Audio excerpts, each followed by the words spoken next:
When my sister sold the house our parents left us and told me you'll never afford anything this nice, I just smiled. I didn't argue, didn't cry. I just watched her walk away, holding the papers to the only place that ever felt like home. A year later, she looked out her window and saw me standing next door holding the keys to my new house. And that was just the beginning. Before we continue, please subscribe to the channel and let me know where you're listening from in the comments. My name is Gianna, I'm 29, and for most of my life, I thought my sister Vanessa and I were close. We were only 3 years apart, and even though she'd always been the confident one, the girl who got straight A's, dated the popular boys, and seemed to have her life together, I never envied her. I admired her. She was my big sister. The one who used to braid my hair, sneak me extra cookies and promise that we'd always have each other's backs. Our parents were the kind of people who built everything from scratch. They started a small bakery in our hometown and turned it into something beautiful.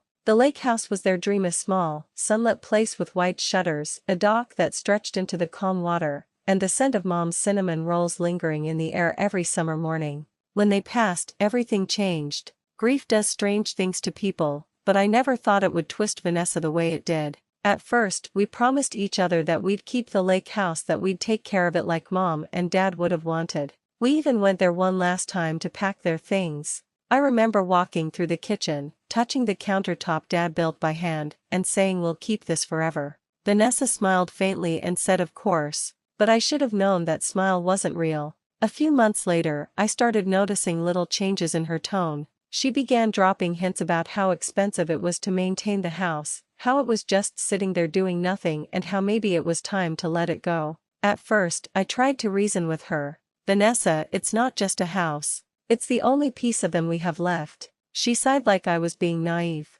"Gianna, you're being emotional. We can't afford to live in memories forever. You're renting, barely making enough. Selling it makes sense." That was the first time her words stung. I wanted to remind her that I was doing my best, juggling 2 jobs, trying to stay afloat. But I didn't argue. I thought she'd come around. Then one afternoon, I got a call from Mr. Harris, our family lawyer. "Gianna," he said carefully, "I just wanted to confirm that you've signed the sale documents for the lake property." My heart dropped. "What documents?" There was a pause. "Your sister already processed the sale." My throat went dry. I didn't even understand what he meant until I drove to the house myself. The driveway was full of moving trucks. Strangers were carrying boxes, our boxes, loading them into vans. Vanessa was there, smiling like it was just another Tuesday. I stormed up to her. "You sold it?" Without even telling me. She didn't flinch. "Relax, Gianna. I did you a favor. You couldn't afford to keep it anyway."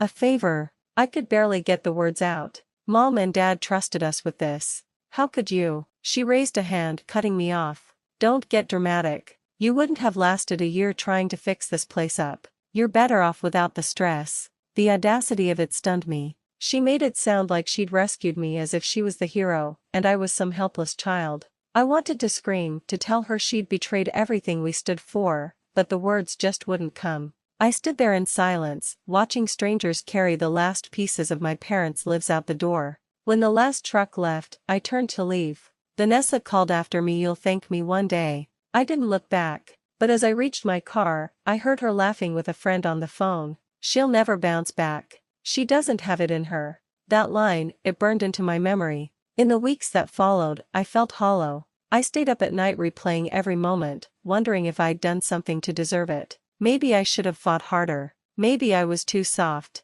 But somewhere in that quiet pain, something inside me shifted. I realized I couldn't control what Vanessa did, but I could control what came next. So I started over. I moved into a small rented apartment on the edge of town. It wasn't much, but it was mine. I worked long hours, sometimes skipping meals just to save a few extra dollars. I took on design gigs, sketching late into the night, dreaming of building something of my own, something no one could ever take from me again. Every time I doubted myself, I heard Vanessa's voice in my head, "You'll never afford anything this nice." And each time, it pushed me harder. By the end of that first year, I'd built a small design studio from scratch. It wasn't glamorous, but it was growing. My clients loved my work. For the first time in a long while, I started to believe in myself again. But I didn't know that fate was about to hand me the perfect chance to reclaim everything I'd lost and deliver the kind of poetic justice no amount of planning could have orchestrated. Because when I least expected it, the house next door to Vanessa's went up for sale.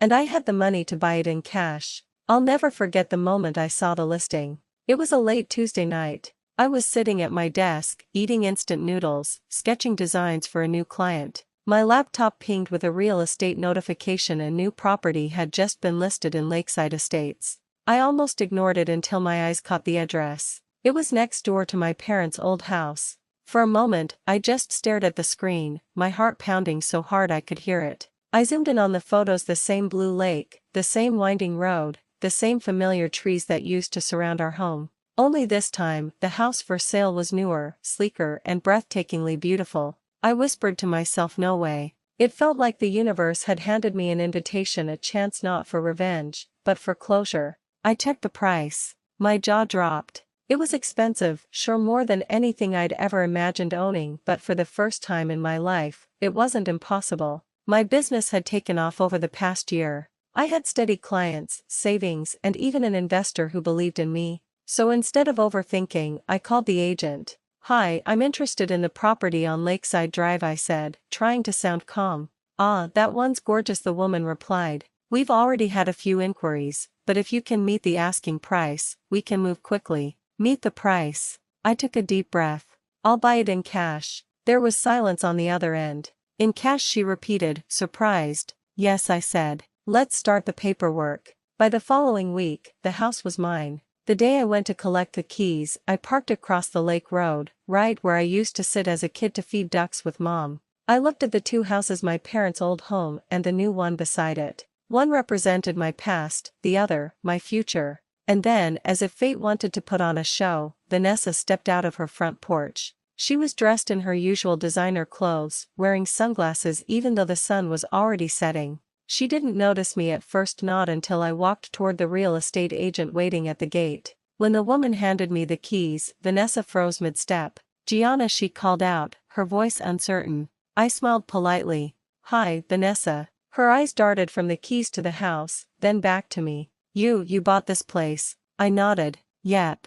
Just closed the deal." Her jaw tightened. "But, how? You said you were struggling last year." I shrugged lightly. "A lot can change in a year." She laughed awkwardly. "Wow. Right next door, huh? Small world." "Very small," I replied, matching her fake smile. She kept talking something about how happy she was for me, but her voice trembled, her words rushed. I could tell she hated it. Her ego couldn't process that the little sister she once called hopeless now owned a home that made hers look modest. When she finally walked back inside, I exhaled a laugh I didn't even know I'd been holding in. That night, I stood on my balcony, looking at the lake reflecting the moonlight, and whispered, "This one's for you, Mom and Dad." But as peaceful as it felt, the story wasn't over yet. Over the next few weeks, I settled into my new home. My business continued to thrive. Clients came to visit, impressed by my designs and the stunning lake view. I started hosting small gatherings, nothing extravagant, just dinner parties with close friends and a few business partners.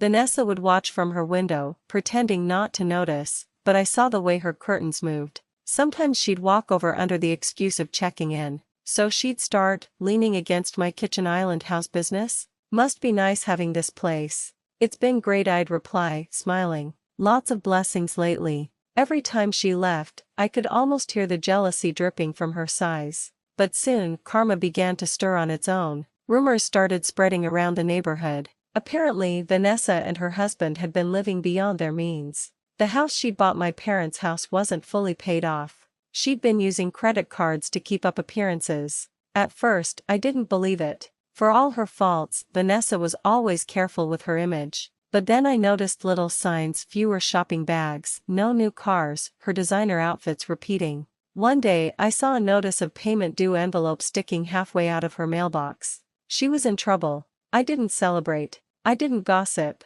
I just stayed quiet, the same quiet she once mistook for weakness. Then one evening, I heard yelling coming from next door. Her husband stormed out, suitcase in hand. Vanessa stood on the porch screaming after him, her voice echoing across the lake. The next morning, his car was gone, and so was half her pride. Within a month, her house went on the market. She tried to act like it was a strategic decision, but everyone knew the truth: she couldn't afford it anymore. The same house she stole from me was now slipping from her grasp.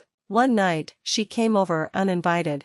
Her eyes were red, her hair messy, her tone softer than I'd ever heard it. "Gianna," she said, forcing a smile. "I just wanted to say congratulations. You really turned things around." "Thanks," I replied. She hesitated. "It's just hard, you know. Life doesn't always go as planned." I tilted my head. "No, it doesn't." She nodded slowly. "Anyway, if you ever hear of someone interested in my place, maybe you could send them my way." I smiled faintly. "Of course." When she walked away, her shoulders slumped. I realized something: I didn't need to humiliate her. Life was doing that for me. But karma wasn't done yet, because what happened next would be even more poetic than I could have imagined. It turned out the buyer interested in her house was one of my newest clients, a real estate investor I'd designed several properties for. And when he asked me for my honest opinion about the neighborhood, I gave him one piece of advice. "The view is beautiful, but the house next door might come with drama." He laughed, but a week later, he made the purchase anyway.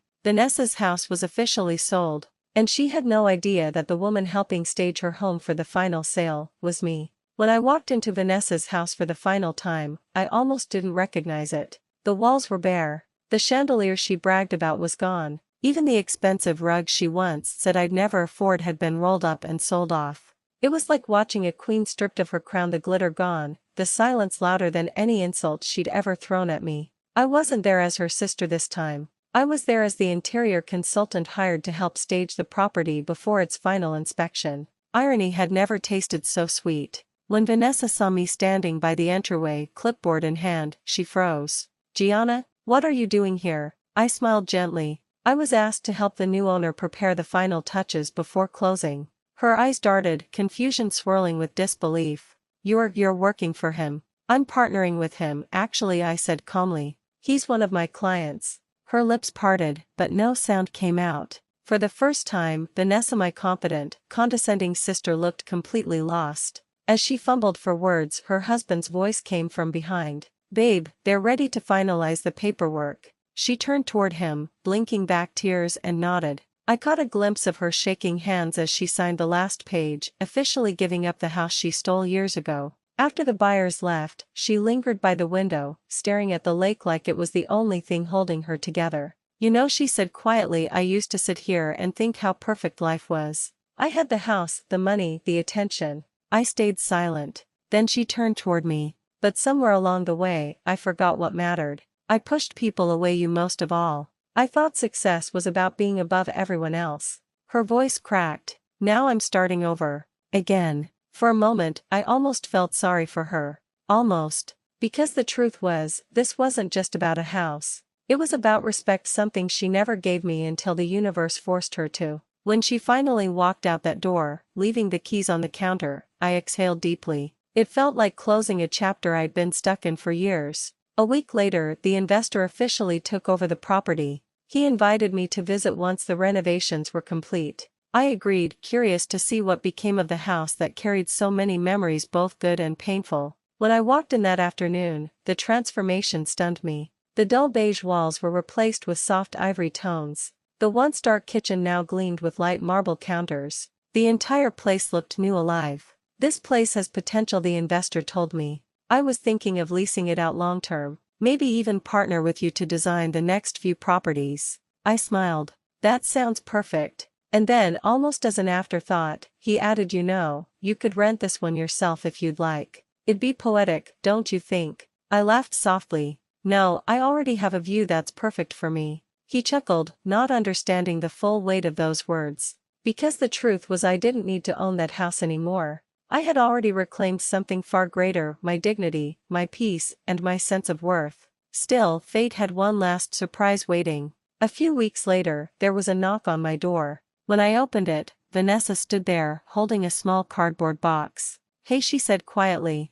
"Hi." She handed me the box. "I found some of Mom's old things in storage. I thought you should have them." Inside was a faded photo album. The cover was worn, but when I flipped it open, there were pictures of us as kids, smiling in front of the lake, eating ice cream on the porch, laughing with Mom and Dad. For a second, the years of bitterness melted away, and I saw the sister I used to know. "Thanks," I said softly. She nodded, eyes glistening. "I'm sorry, Gianna. For everything." I could have said a lot of things reminded her of what she did, of the years she made me feel invisible. But instead, I just nodded. I know. As she turned to leave, she paused and looked back. You really made something of yourself. Mom would be proud. And then she walked away. That night, I sat on my balcony with the photo album open on my lap. The lake shimmered under the moonlight, the same way it did when I was little. Only now, I wasn't looking across at someone else's house, I was looking at my own reflection in the glass, smiling for the first time in years. I took a sip of tea, glanced toward the empty house next door, and whispered, "You see, Mom, I didn't have to fight her. I just had to find myself." And maybe that's what real revenge looks like, not destruction, but peace. Not shouting, but silence. The kind of silence that speaks louder than 1,000 I told you so's. Months passed, and my business expanded beyond anything I could have imagined. My designs were featured in magazines. Clients booked months in advance. I even bought another property, not for status, but to create a community center for local artists. Sometimes, when I'd drive by the old house, I'd see new families moving in, kids playing by the lake. Life had moved on beautifully, unapologetically. And every now and then, I'd think about Vanessa. Rumor had it she'd started working again, humbler than before, living in a small apartment downtown. I didn't feel anger anymore, just closure. Because the real win wasn't about money or houses, it was about proving that even when people try to steal what's yours, they can't take your spirit unless you hand it over. And I never did. So, to anyone who's ever been underestimated, betrayed, or dismissed, remember this. You don't have to shout to be powerful. You don't have to fight to win. Sometimes, the sweetest revenge is simply living well and letting time show them who you really are. Before I walked inside that night, I took one last look at the lake and whispered to the wind, "Thank you, Karma, you did your job." And with that, I closed the door behind me, not in bitterness, but in peace.